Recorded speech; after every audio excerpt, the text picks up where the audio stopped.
Hello students, कैसे हैं आप लोग। उम्मीद करता हूं आप लोग बखैर होंगे और ऊपर वाले से दुआ करता हूं कि आपकी स्टडी बहुत अच्छी चल रही होगी। मैं आज जिस टॉपिक को लेकर आपकी खिदमत में हाजिर हूं वो हिस्ट्री का बहुत ही इम्पॉर्टेंट टॉपिक है, मगर हमेशा इसको लेकर कंट्रोवर्सी भी रही है। मैं जिस टॉपिक से आज आपको रूबरू करवा रहा हूं वो है वास्को डी गामा। जैसे हम और आप सभी जानते हैं कि हमें जैसे पढ़ाया था बचपन से कि वास्को डी गामा ने हिंदुस्तान को तलाश किया था, उसकी खोज की थी, उसको डिस्कवर किया था। इसी से रिलेटेड मैं चंद बातें आपको बताना चाहता हूँ। वो यकीनन आपके काम आएगी, हर एग्ज़ाम में काम आती है, किसी न किसी शक्ल में पूछ लिया जाता है और इस पे से पर्दा हटाना भी बहुत ज़रूरी है। इसकी जो रियलिटी है, जो फैक्ट्स हैं, उससे भी आपको रूबरू करवाना बहुत ही इम्पॉर्टेंट है, बहुत ही ज़रूरी है। देखिए, अगर हम बात करते हैं वास्को डी गामा की तो उससे पहले थोड़ा सा हमें उसकी हिस्ट्री में जाना पड़ेगा। वास्को डी गामा का ताल्लुक़ यूरोप में एक देश है पुर्तगाल, वहाँ से इनका ताल्लुक़ है और ये तकरीबन 5-6 सेंचुरी पुरानी बात है। उस वक्त यूरोप बहुत गरीब हुआ करता था, यूरोप में बहुत गुर्बत थी, लोगों को खाने को नहीं मिलता था, डिस्क्रिमिनेशन बहुत था, भेदभाव बहुत होता था। तो और ये दो कंट्रीज़ जो थे, स्पेन और पुर्तगाल, ये यूरोप में बहुत मजबूत होते थे। बहुत सारे कंट्रीज़ और भी थे, जैसे जर्मन था, फ्रांस था, इंग्लैंड था, मगर इनकी हालत बहुत ख़राब होती थी। तो इन कंट्रीज़ में अक्सर जहाज़ों से बिज़नेस होता था, पानी की जहाज़ से। तो इन दोनों कंट्रीज़ में जो लोग थे, जैसे एक कैरेक्टर होता था वास्को डी गामा और एक होता था कोलंबस। ये दोनों भी लुटेरे थे, इनका काम पानी के जहाज़ों को लूटने का था। तो वास्को डी गामा ने अपनी गवर्नमेंट से कहा कि मैं हिंदुस्तान जाना चाहता हूँ। और उस वक्त एक बिज़नेस बहुत ज़्यादा मशहूर था, बहुत पॉपुलर था और बहुत प्रॉफिट का था, वो था मसालों का बिज़नेस।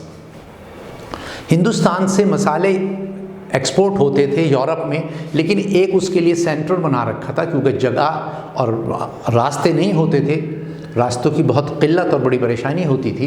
तो उसके लिए उन्होंने सेंटर बना रखा था अरब की खाड़ी। अरब को एक बिल्कुल सेंटर बना रखा था, वहाँ से यूरोप के ट्रेडर्स आते थे और मसाले लेकर जाते थे। लेकिन उनके दिमाग में हमेशा एक परेशानी रहती थी, एक तीर सा चुभता रहता था कि ये मसाले आखिर आते कहाँ से हैं, क्योंकि वहाँ के जो ट्रेडर्स थे वो बहुत प्रॉफिट कमाते थे, बहुत मुनाफा लेते थे और उनको कोई रास्ता नहीं मिलता था।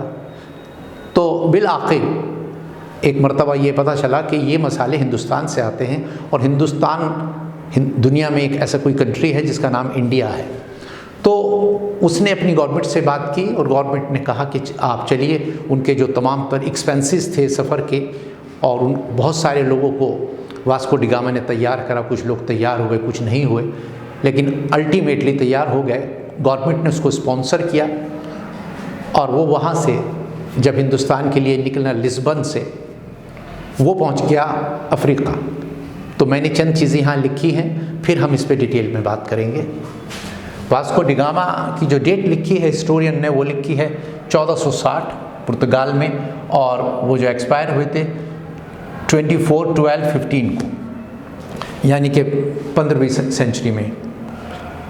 और वो वहाँ से जब अफ्रीका गए तो ईस्ट पोर्ट मिलेंडन नाम से कोई पोर्ट है, वहाँ पर वो पहुँच गए बाय मिस्टेक। और वहाँ पर जाके, क्योंकि लंबा सफ़र था, वहाँ उन्होंने कुछ दिन क़याम किया, वहाँ बिजनेसमैन से मिले और वहाँ पर एक बिजनेसमैन उनको गुजरात कच्छ का एक बिजनेसमैन मिला, जिनका नाम मैंने यहाँ लिखा है कांजी मालम। उनका नाम कांजी मालम था और वो उन्होंने उनसे बातचीत करी, कन्वर्सेशन उनकी आपस में हुई। उन्होंने कहा मैं इंडिया जाना चाहता था, तो उन्होंने कहा ये तो अफ्रीका है।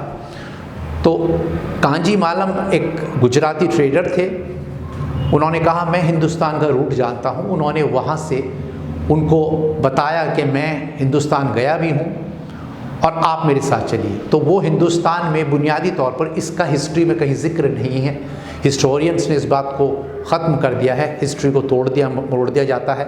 वो तो अपने इख्तियार में है और पहले यूरोप का बोलबाला था, उनका वर्चस्व था। बहरहाल वो फिर वहाँ वापस आ गए, लिस्बन आ गए, और फिर लिस्बन से उन्होंने सफ़र शुरू किया। और वो वहाँ से जब चले तो उनके जहन में ये था कि एक रास्ता जो पानी का बनता था वो ये बनता था कि वहाँ से रशिया, अगर हम समंदर की बात करते हैं, सी रूट की बात करते हैं, और रशिया से चाइना, चाइना से म्यांमार, और म्यांमार से इंडिया, ये पानी का रूट बनता है। या अगर रोड की बात करते हैं तो ईरान, ईरान से अफ़गानिस्तान, और अफ़गानिस्तान से पाकिस्तान, और फिर इंडिया में एंटर होंगे। तो ये 2 रूट बनते थे। उधर से जो ट्रेडर्स थे सऊदी अरब वाले, गल्फ़ वाले, वो उनको ये वाला रूट इस्तेमाल नहीं करने देते थे, उनको लूट लिया करते थे। और समंदर का रूट बहुत ज़्यादा जोखिम भरा था, बहुत रिस्की था। तो बहरहाल उन्होंने ये सोचा कि ये दोनों रास्ते ख़तरे से खाली नहीं हैं। तो वहाँ से वो उनको लेके जो डेट लिखी है 20 मई 1498 को वो कैलीकट केरला में पहुँच गए। और वहाँ के एक किंग होते थे ज़ुमेरी करके, उनके साथ उन्होंने क़याम किया, उनके साथ स्टे किया। और ये गुजरात कच्छ के जो ट्रेडर थे ये भी इनके साथ थे, इन्होंने इनको कंपनी दी। और उन्होंने फिर उनके साथ कुछ तोहफे वगैरह वो लेकर आए, गिफ्ट लेकर आए, वास्को डी गामा उन्होंने उनको पेश किए। बहरहाल उनकी उसमें कोई दिलचस्पी नहीं थी, उनको दिलचस्पी थी गोल्ड में, दिगर चीज़ों में। तो वहाँ क़याम किया। और उसके बाद जब उन्होंने ये कहा कि मैं यहाँ पर बिज़नेस करना चाहता हूँ इसमें कैलीकट की पोर्ट से, और हमारे शिप वहाँ से आएंगे। और उसमें ये भी एक जगह ज़िक्र है कि 3 शिप वो अपने साथ सफ़र में लेकर आए थे, और ऑलमोस्ट 90 आदमी उनके साथ थे। उसमें से कुछ लोग मर गए आपस में, फिर किंग ज़ुमेरी ने परमिशन दे दी, और आखिर में फिर बहुत उनमें फ़ाइट हुई। और आखिर में ये लिखा है कि उन्होंने ज़ुमेरी का मर्डर कर दिया, और फिर उस पोर्ट पर उनका कब्ज़ा हो गया। और उस पर जो भी दूसरे लोग व्यापारी आते थे गल्फ़ वाले, वो उनको मार दिया करते थे या उनके जहाज़ को डुबो दिया करते थे। तो ये कैरेक्टर था वास्को डी गामा का। इसके बारे में इसी तरीके से हिस्टोरियंस ने लिखा है, अलग अलग तरीके से लिखा है। मैं वो बात पेश कर रहा हूँ जो मैंने पढ़ी है, मैं उसके आधार पर ये बात कर रहा हूँ। अब रियलिटी कितनी है ये तो ऊपर वाला ही जाने, लेकिन जो किताबों में दर्ज है, गूगल पे भी है और बहुत सारी जगह है, आप भी उसको सर्च कर सकते हैं। अगर कहीं मेरी बात से आप अग्री नहीं करते तो आप देख सकते हैं। तो बहरहाल वहाँ उसको लुटेरा कंसिडर किया हुआ है कि वास्को डी गामा एक लुटेरा था। फिर उसके बाद जब वो यहाँ आए, और आने के बाद हिंदुस्तान में उन्होंने लोगों से बातचीत करी, मुलाकातें की। हिंदुस्तान शुरू से अपनी तहज़ीब को लेकर मशहूर था कि यहाँ पर मेहमान की बहुत इज़्ज़त होती है, अतिथि की बहुत रिस्पेक्ट की जाती है, उसे भगवान का दर्जा दिया जाता है। और आज भी वो परंपरा हमारे यहाँ है कि आज भी हमारे यहाँ हिंदुस्तान में आप किसी के अगर एज ए गेस्ट चले जाते हैं तो बहुत रिस्पेक्ट रहता है। अगरचे वो इस काबिल नहीं भी है, फिर भी आपकी बहुत इज़्ज़त करेगा, खातिर मज़ारात करेगा। तो ये परंपरा, ये तहज़ीब, ये कल्चर हमारी सोसाइटी में, हमारे समाज में एक अरसे से चला आ रहा है। तो उन्होंने फिर यहाँ बिज़नेस किया, और बिज़नेस इस हद तक किया कि यहाँ से जब वो बाद में पुर्तगाल गए तो 3 पानी के जहाज़ गोल्ड से भर के ले गए। गवर्नमेंट को पता चला, गवर्नमेंट को उन्होंने हिस्सा दिया, खुद रखा। ये बात आहिस्ता आहिस्ता पूरे यूरोप में आग की तरह फैल गई। फिर वो दूसरी मरतबा यहाँ आए, फिर 14-15 पानी के जहाज़ लाए, फिर यही हरकत करी, फिर लूट के ले गए।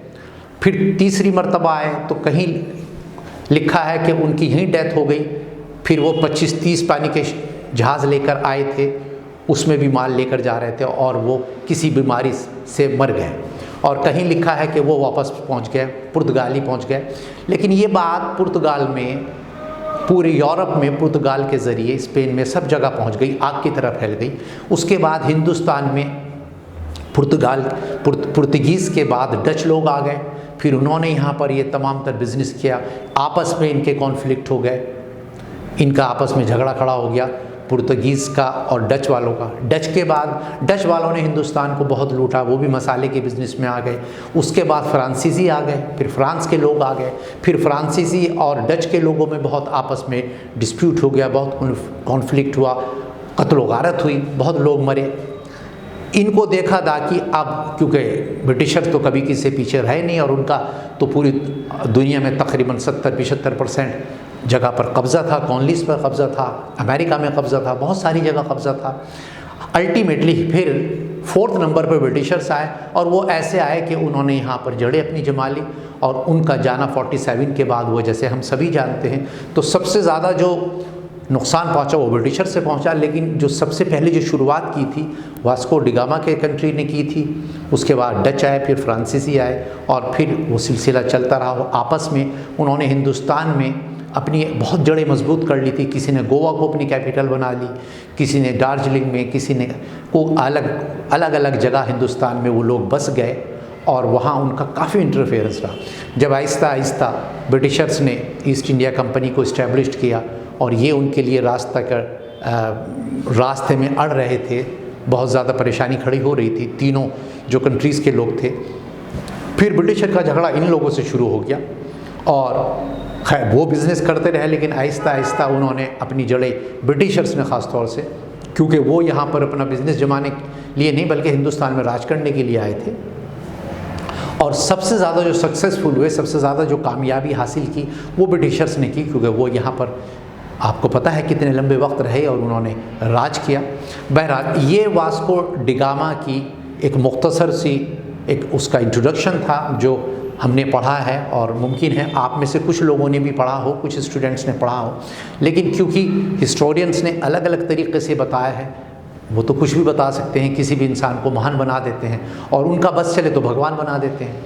तो बहरहाल वास्को डिगामा के बारे में ये बात कन्फर्म्ड है कि वो एक पुर्तगाल से यहाँ आया था। इंटेंशंस उसकी बहुत अच्छी नहीं थी।